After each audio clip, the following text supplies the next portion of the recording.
Šovakar raidījumā iedzīvotājiem daudz bažu par plānoto vēja parku Mežāres un Vīpes pagastā. Jēkabpils novada iedzīvotāji gatavojas 7. jūnijam.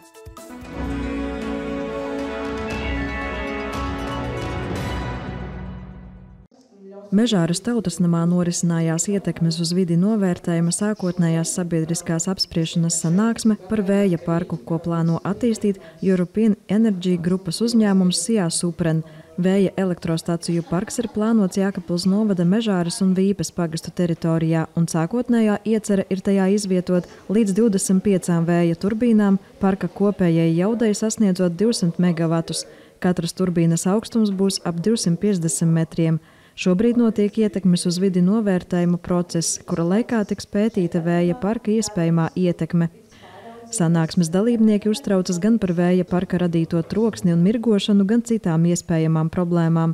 Šobrīd ir noteikts, ka minimālais attālums no vēja parka robežas līdz dzīvojamām un publiskām ēkām ir vismaz 800 metru.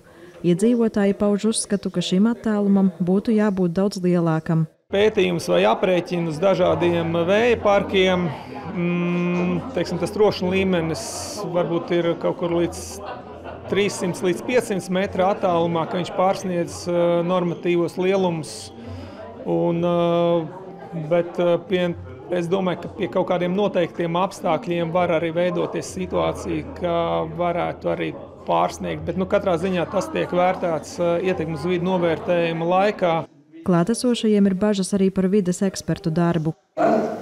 Ir izveidojies priekšstats, ka vides aizsardzība darbojās kopsolī ar attīstītāju.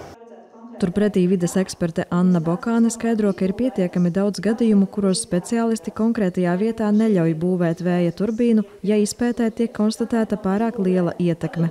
Tas ir ļoti regulārs process, ka iziet dabas eksperti. Viens dabas eksperts pasaka, ka nē, konkrētā stacija X nevar tur atrasties. Ietekme uz dabu ir pārāk liela, lai tā stacija tur būtu.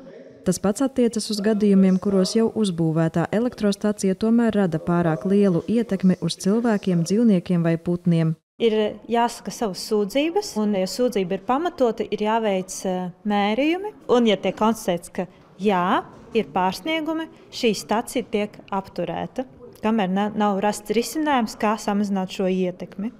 Iedzīvotāji, kuru zemes gabali atrodas ļoti tuvu plānotajam vēja parkam, uztraucas arī par savu īpašumu vērtību un iespējām tajos veikt kādas darbības.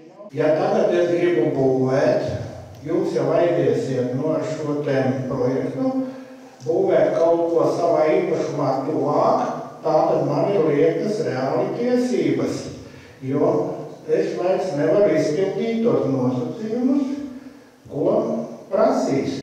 Attīstītājs piekrīt, ka tas ir apgrūtinājums un skaidro, ka par varbūtējo īpašuma vērtības samazināšanos kompensācijas nav paredzētas, bet zemes īpašniekam ir tiesības pārdot attīstītājam konkrēto zemes gabalu par tirgus cenu. Savukārt mājsaimniecībām, kuru dzīvoklis, dzīvojamā māja vai tās daļa atrodas 2 kilometru radiusā no vēja elektrostacijas robežas, pienākas kompensācijas no vēja parka attīstītāja. Maksimālais maksājums gadā vienai mājsaimniecībai ir 3 minimālās algas.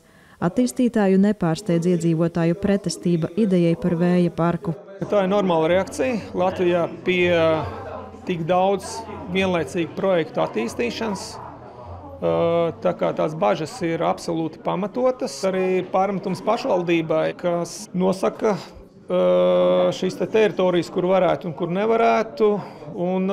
Es domāju, par to vajadzētu arī domāt. Es domāju, ir labi piemēri, Kuldīgas novads, kur arī ir šādi karti sagatavoti, kur vēja turbīnas nedrīkst izvietot. Sanāksmē izskanēja arī daudzi citi iebildumi un priekšlikumi, bet ik vienam vēl ir iespēja līdz 19. jūnijam iesūtīt savu viedokli un ierosinājumus Enerģētikas un vides aģentūrai. Sīkāka informācija portālā Jēkabpils laiks. Sandra Pēgļkalne, Kaspars Daņeļevičs, Vidusdaugavas televīzija.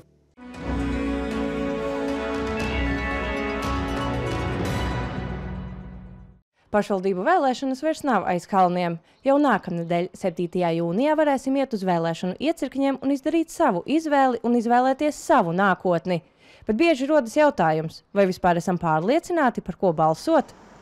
Jēkabpils novada iedzīvotājiem izvēle ir īpaši sarežģīta, jo konkurence uz deputātu krēsliem ir vislielākā valstī. Vēlētājiem jāiepazīstas ar programmu piedāvājumu no 13 dažādiem politiskajiem spēkiem, kas padara lēmuma pieņemšanu grūtāku nekā citviet. Pēc Centrālās vēlēšanu komisijas pasūtījuma Latvijā veikta aptauja, kas rāda, ka vēlēšanās varētu piedalīties līdz pat 73% balstiesīgo iedzīvotāju. Mēs dosimies, pildīsim savu latviešu pienākumu, bet vēl nezinām, pētam. Vēl domāju, lasu gudras rakstus, gudras ziņas un domāju. Ir kaut kāda ideja, bet līdz galam vēl neesmu izdomājis. Nav mazākās nojausmas. Vispār nezinu. Obligāti iesim. Es jau izvēlējos un domāju, ko es par tiem un balsošu. Es teiktu, ka man bija diezgan viegli izvēle, jo es skatījos uz cilvēku darbiem, ko viņi jau ir paveikuši līdz šim. Man bija vieglāk izvēli to izdarīt. Es lasīju internetā viņu programmas. Mani tieši piesaistīja programmas, ko viņi sola. Tad solījumiem ticat? Jā, ka tomēr varbūt izpildīs, ko sola. Šogad partija sola gan uzlabot skolu tīklu, gan samazināt dažādu pakalpojumu izmaksas. Tāpat plānots uzlabot infrastruktūru, veikt mikrorajonu atjaunošanu, veicināt jaunu mājokļu būvniecību un modernizēt ielu apgaismojumu. Solīts maha nekrit, ja? Ir tāds sakamārts. Sasola un pēc tam beidzās vēlēšanas, viss aizmirstās. Viņi ļoti labi runā, bet neizpilda to, ko viņi runā. Līdz vēlēšanām sola ļoti daudz, bet, kad vēlēšanas paiet, tad viss paliek tā, kā bija. Jēkabpils novadā kopumā darbosies 33 vēlēšanu iecirkņi, bet Jēkabpils pilsētā 9. Vēlēšanu dienā 7. jūnijā iecirkņi būs atvērti no 8 līdz 8 vakarā. No 2. līdz 6. jūnijam iespējama arī iepriekšēja balsošana. Tāpat tiks organizēta izbraukuma balsošana 5. jūnijā Kūku bibliotēkā un 6. jūnijā Saukā. Kāte Katrīna Strode, Kaspars Daņļevičs, Vidusdaugavas televīzija. Ugunsdzēsēji glābēji saņēma izsaukumu uz Jēkabpils novada Dunavas pagastu, kur dega vienstāva saimniecības ēka 70 kvadrātmetru platībā. Mēģinot dzēst ugunsgrēku saviem spēkiem, cieta cilvēks. Notikuma vietā strādāja arī Ancenes brīvprātīgie ugunsdzēsēji. Aizkraukles novada Jaunjelgavā noticis ceļu satiksmes negadījums, ko izraisījis kāds 1953. gadā dzimis Volkswagen markas automašīnas vadītājs. Vīrietis nedeva ceļu pa galveno ceļu braucošajam Volvo markas spēkratam, kādēļ izraisīja sadursmi.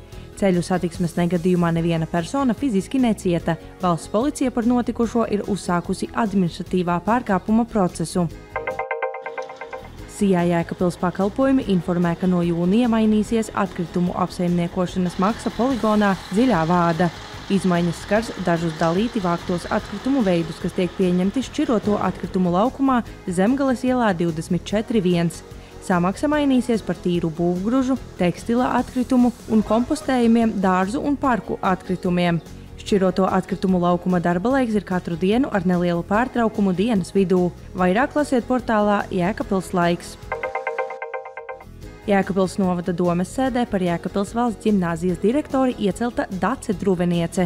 Viņa ir pieredzējusi pedagoģe, kas jau vairāk nekā 30 gadus strādā Jēkabpils valsts ģimnāzijā par latviešu valodas un literatūras skolotāju. No 2005. gada viņa pilda arī direktora vietnieces pienākumus, aktīvi iesaistoties skolas dzīves organizēšanā un attīstībā. Jēkabpils valsts ģimnāzijas direktoras pienākumus Dace Druveniece uzsāks pildīt 4. jūlijā. Latvijas banka nolēmusi anulēt Salas kooperatīvajai krāja aizdevu sabiedrībai izsniegto licenci krāja aizdevu sabiedrības darbībai. Licence anulēta pamatojoties uz Salas kooperatīvās krāja aizdevu sabiedrības biedru kopsapulcē pieņemto lēmumu. Vēl aprīlī kooperatīva pārstāvi devās uz Ābeļiem un Viesīti, lai piesaistītu jaunus klientus un paplašinātu savu darbības teritoriju. Salas kooperatīvā krāja aizdevu sabiedrība licenci krāja aizdevu sabiedrības darbībai saņēma 2001. gadā. Aizkraukles novada Daudzeses pagastā aizvadītajā nedēļas nogalē notika Zemessardzes 55. kājinieku bataljona rīkotās mācības Staburaks. To mērķis bija pilnveidot zemesargu kaujas prasmes un nodrošināt atbildības teritorijas aizsardzību. Mācībās piedalījās arī jēkabpilieši Zemessardzes 56. kaujas nodrošinājuma bataljons un Lietuvas aizsardzības brīvprātīgo spēku vienība, kā arī brigādes medicīnas un inženieru rota. Šogad maijs bija vēss un mitrs, tomēr tas netraucēja 852 dalībniekiem piedalīties zaļās klases piedzīvojumā Jēkabpils meža parkā. Dažiem kolektīviem šis pasākums kļuva par ievērojamu izaicinājumu, ņemot vērā laikapstākļus, kas prasīja lietus mēteļus un gumijas āpavus. Kopumā 37 klases veica aptuveni 7 km garu maršrutu, savukārt 9 pirmsskolas izglītības iestāžu grupas izpildīja vairāk nekā 3 km garu uzdevumu maršrutu.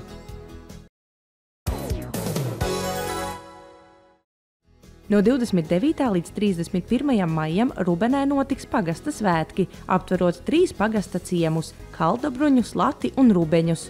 Svētkos būs iespēja piedalīties dažādās aktivitātēs un baudīt kultūras norises. Padomāts ir gan par lieliem, gan maziem svētku apmeklētājiem. Savukārt svētku kulminācija Rubeņu estrādē plānota 31. maijā 19. 31. maijā 5:30 Līvānos Daugavas ielas galā norisināsies atklātais čempionāts pludiņu makšķerēšanā tautas klasē. Pasākuma galvenais mērķis ir popularizēt makšķerēšanu kā veselīgu un aktīvu dzīvesveidu. Sacensībās piedalīties var ik viens interesants, neatkarīgi no vecuma vai pieredzes. 31. maijā 11. Biržu tautas namā norisināsies ģimenes izklaides un sporta pasākums. Programmā paredzētas dažādas aktivitātes, radošās darbnīcas, piepūšamās atrakcijas, kā arī putu ballīte. Tāpat notiks volejbola sacensības. 31. maijā 15. Dignājas brīvdabas estrādē tiks svinēti Daugavas svētki. Pasākumā būs dažādas izklaides bērniem, piemēram, radošās darbnīcas un seju apgleznošana. Savukārt 17. norisināsies Zemessardzes tehnikas paraugu demonstrējumi, bet pēc tam plānots svētku koncerts. 31. maijā 18:30 Viesītē Biržu ielā 4 tiks atklāta Fišera alus darītava. Svētkos uzstāsies grupa Klaidonis, kā arī grupa Sapieri ar Nikolaju Puzikovu. Tāpat būs dažādi citi pārsteigumi, viktorīnas un alus degustācijas. No 1. jūnija līdz 25. oktobrim Latvijā sākas piļu apceļošanas akcija. Tajā piedalās arī Krustpils un Gārsenes pils. Tā ir akcija, kuras laikā iedzīvotāji var apmeklēt dažādus turisma objektus un krāt punktus. Vairāk lasiet Jēkabpils novada turisma centra mājaslapā. 1. jūnijā 12. Kenaparkā notiks bērnu aizsardzības dienai veltīts pasākums. Svētku dienā gaidīs dažādas aizraujošas aktivitātes – mazais tirdziņš, dzīvnieku apskate, sporta auto izstāde un daudz kas cits. Tāpat būs muzikāla izrāde ar vāveri un zaķi. 1. jūnijā 12. Viesītē Muzeja Sēlija parkā tiks svinēti bērnu svētki. Programmā plānots teatrāls uzvedums, tāpat deju kolektīvu un bērnu vokālais ansamblis. Agnīstas bērnu un jauniešu centra un Gārsenes tautas nama ritmikas grupas pārsteigs ar enerģiskiem un ritmiskiem priekšnesumiem. Svētku prieku papildinās aktivitāšu zona, piepūšamās atrakcijas, jautras spēles, sacensības un stafetes.